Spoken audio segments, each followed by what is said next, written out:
کہتے ہیں ایک بادشاہ تھا، وہ کسی پہ خوش ہو گیا تو اس نے اس کو کہا کہ تم میرے محل میں داخل ہو جاؤ اور شام تک جو میرے محل سے تم اکٹھا کر سکتے ہو تم اس کو جو ہے وہ اپنے لیے لے کے جا سکتے ہو۔ تو وہ جب محل میں داخل ہوا اس نے دیکھا کہ انواع و اقسام کے کھانے ہیں، طرح طرح کی چیزیں ہیں اور عالی نصب بستر لگے ہوئے ہیں، گاؤ تکیے لگے ہوئے ہیں اور ہر طرح کی انسانی طبع کو لبھانے والی چیزیں موجود ہیں، نفس کے تلذذ کے لیے سارے سامان موجود ہیں۔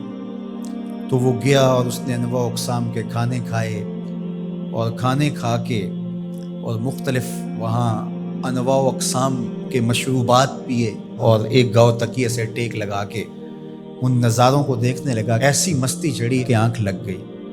اچانک اس کو دربان نے اٹھایا اور کہا کہ تیرے جانے کا وقت ہو گیا ہے۔ اب جب وہ واپس نکل رہا تھا تو حسرت سے روتے ہوئے جا رہا تھا کہ میں نے عیش و عشرت میں یہ وقت گزار دیا، کچھ نیند میں گزار دیا، اور جب وہ گزر رہا تھا تو قیمتی ہیرے، لال موتی، پکھراج کیا راستے میں بکھرے پڑے تھے۔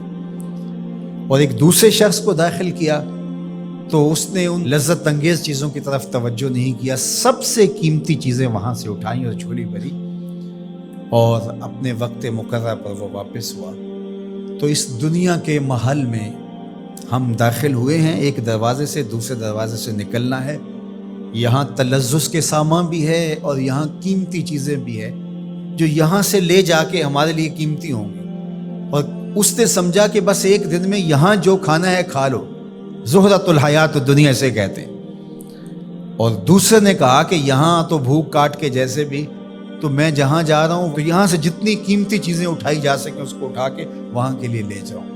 اب اس دنیا کے محلے میں اترے ہیں، یہاں سے عیش و عشرت کر کے جب اچانک موت کا فرشتہ کہے گا تیرا وقت ختم ہو گیا، آ جا، اور پھر خالی ہاتھ ہوگا، پاس کچھ بھی نہیں ہوگا، دامن بھی خالی ہوگا۔ اتنا کچھ تھا، ایک سبحان اللہ کا ہی اتنا وزن تھا کہ میزان بھر جاتا ہے، الحمدللہ کا ہی اتنا وزن ہے کہ زمین و آسمان کے درمیان جو جگہ ہیں اس کی جزا سے بھر جائیں۔ لیکن ہم دنیاوی تلذذ میں رہے اور تھوڑی سی زندگی تھی، جب فرشتے نے جھنجھوڑا تو آنکھ اس وقت کھلی اور یہ کیا کر دیا ہم نے۔ لیکن جو اللہ کے بندے ہیں وہ کہتے ہیں کہ یہ تو آخرت کو جمع کرنے کی کھیتی ہے، یہاں جتنا کچھ جمع کر لیں۔ اصل یہاں سے کیا اٹھا سکتے ہیں، ہر شخص کا اپنا انتخاب ہے کہ وہ کیا اٹھائے گا۔